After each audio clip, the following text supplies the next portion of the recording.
Hello, hello, hello, people. I am back again, like I promised you guys, with a new video, and this is a little mini-series that I've kind of been planning for a while now. Many YouTubers in the gaming community here have videos very similar to this one, and that is just games I've been playing recently. You guys see me pick up all these games, but unless you follow me on Twitter, you never really get to hear my opinions and thoughts on the games. So now, here's a chance for you guys to find out if I'm actually enjoying the games that I'm spending my money on and playing. The first one is Teenage Mutant Ninja Turtles. I have one word to describe this game, and that is brutal. This game, I don't think there are enough pizzas in the entire freaking world to muster enough strength for these four guys to beat this game. It is so freaking hard. Oh my goodness. If I could survive more than 10 minutes, I would be, like, just crying with tears of joy because it is so hard. A lot of fun. Don't get me wrong. I love, using my nunchucks and little daggers to beat up baddies on the streets in this little side-scrolling game, but it is very difficult.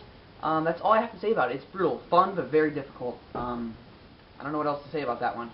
1943, The Battle of Midway. This game is very fun. It's an aerial, top-down kind of shooter game similar to Galaxian or Galaga. If you've played either of those arcade games, it's very similar to that. You're basically over the ocean waters in a kind of a plane fighting or shooting at other planes and warships, battleships. Very fun, I definitely recommend it if you can pick it up. That is 1943, The Battle of Midway. Next game here, I have put in so many hours, it's kind of embarrassing to be honest. That is Dragon Quest IV, Chapters of the Chosen.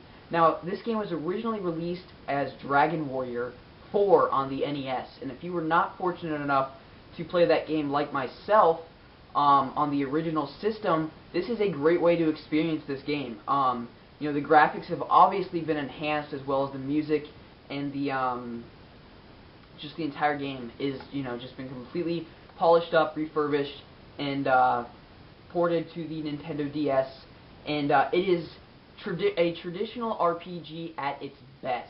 Like, if you have only played the Pokemon games and don't really feel like you can play the other RPGs, or at least keep up with them, like Final Fantasy and things like that, just because they're so complex and you don't feel like dealing with armor upgrades and the battle system's too complex. If you're worried about those types of things, this game is perfect for you because it is just so simplistic. The battle system is literally like a clone of Pokemon, basically. You have basically a fight button and a magic button, and you can choose between, various magic attacks similar to your, attacks that you would have in Pokemon, like Ember, Slash, Hyper Fang, whatever. It's very similar to that, and the world that you kind of travel is similar to Pokemon. As you kind of travel the world, you can't see where your enemies are. You randomly encounter them, and battles last, anywhere from, 10 seconds to several minutes, depending on if you're in a boss battle or, what have you. But, I love the graphic style in this game. It's by Akira Toriyama. If any of you are familiar with the Dragon Ball Z anime, he's the one who does all of the character work and artwork for this game, and it is just phenomenal. Very well done. I'm a very avid fan of the Dragon Ball anime series, but like I said, guys, this is a very great traditional RPG. If you're new to the genre, this is a great place to start. And if you're not familiar with the Dragon Quest series, don't worry. Just dive in, get Chapters of the Chosen. It's easier to seek out than the Heavenly Bride, the Dragon Quest V. I don't even have that myself. It's a difficult game to find. But if you can find Dragon Quest IV at a local GameStop or whatever you have near you, definitely try it out. It's a great traditional RPG. It's really easy to get into, and I really enjoyed it. I put over 20 hours into it, and I really enjoyed it. It was a great game. And I've been showing my PSP a lot of love lately. It is a great system that not many people play because, I don't really know why. Just not many people love it as much as I do. But that is LocoRoco 2. It is the most just bizarre, wackiest game you could ever imagine, and in my opinion, it'd be perfect for the iPad, iPhone, just because it's so simple and it's just so simplistic conceptually that I don't even know how they made it a PSP game. I don't know, but basically you're these little gel balls, if you will, and you basically use the L and R buttons to control your character, and you press them at the same time to have them hop, and then you hold L or R to kind of tilt the screen to maneuver around this world, and you just collect various items until you get to the end of the level, where you basically, throughout the level, you try and collect 20 of these little flowers, which makes your little LocoRoco guy kind of grow in size. And you kind of just, maneuver around the level, collect these items, and, the game's actually really long. I don't really know how long I spent on it. I probably spent about, I don't know, 7 to 10 hours playing it, just because there's a lot of content within the game, a lot of extra levels that you can unlock, and I think there's about 8 different characters that you can play as in the game. But it's very fun, very bizarre, and just a game that you can kind of pick up whenever and just play whenever. It's not frustrating, it's not brutally challenging, and the music in this game is just incredible. It is so addicting and so funny. You have these little, I don't even know what it is, but they're these little black Mojo guys, I think is what they're called. The Mojo Army is basically the enemy in this game, and they just have these bizarre African bongo music playing, and it's so fun and cute, if you will. I don't know, but it's very enjoyable, and it's only $10 brand new, so I strongly recommend you trying that. I picked this up not too long ago. That is Metal Gear Solid 2: Sons of Liberty. I know I was about to say her Twitter name, Sharon, Tiger Fiction, I'll post a link at the bottom of her channel, is a very avid fan of the Metal Gear series, and I always hear her talking about it, so I figured I'd give it a whirl, and I was not super impressed. The game itself is amazing, and I understand the appeal completely. It's very similar to Splinter Cell in that, you're Solid Snake, and you kind of maneuver around these levels, and you're not really trying to just go in there, run and gun, and tear these people down. It's more stealth, knocking them out and getting from point A to point B. But that's not my sort of thing. I enjoy those types of games, and I understand why people love them so much, but I'm just not good at them, to be completely honest. I suck. So I don't really like them. I like going in and blowing the crap out of people, if you will. So this game was not for me. I put about 2 hours into it. I did enjoy it. It was fun, and I think I'll try and go back to it at some point. But right now, it just didn't stick with me. I didn't enjoy it a whole lot. The next game here, I actually started up a couple nights ago. I've been playing through the campaign. I'm about halfway through, and that's Halo ODST. I've had this game forever. I just never popped it in to give it a try, and it's actually pretty fun. It strays away from the typical Halo 1 through 3 and Reach series, and has a little bit of a different campaign style to it. You're traveling this open world with one I don't know, commando sergeant dude. It's not Master Chief. And basically you're finding these different artifacts, and when you find each artifact or piece of armor or whatever, it kind of flashes you over to a different part of the story, and you fight as different people in your squad, and you kind of play out their story as to where they are, and you're trying to find you're trying to regroup with your squad, I think. I'm not really sure. I don't follow these stories. I just blow the crap out of aliens, but I had to put something together for you guys so that you guys understand what the heck this game's about. But yeah, it's fun. You go in. Conceptually, it's very similar to the other Halo games. You go in and you blow the crap out of aliens with your little laser guns. But if you really do pay attention to the story, it is different, and it's fun. I'm enjoying it. It's short. It's not too long, which is what I really like. And I'm hoping that I can renew my Xbox Live subscription soon so that I can try Firefight, because I've never done that, which is similar to Horde mode on Gears. Correct me if I'm wrong, I'm pretty sure. Next game here, we have Marvel vs. Capcom 3, The Fate of Two Worlds. You guys saw my unboxing for this, but you guys probably haven't heard my thoughts about it. I'm enjoying it. I do like it a lot. Online, I suck. So, yeah, I'm just not good at fighter games. I enjoy them, but the reason why I like this game so much is that I can get by button smashing.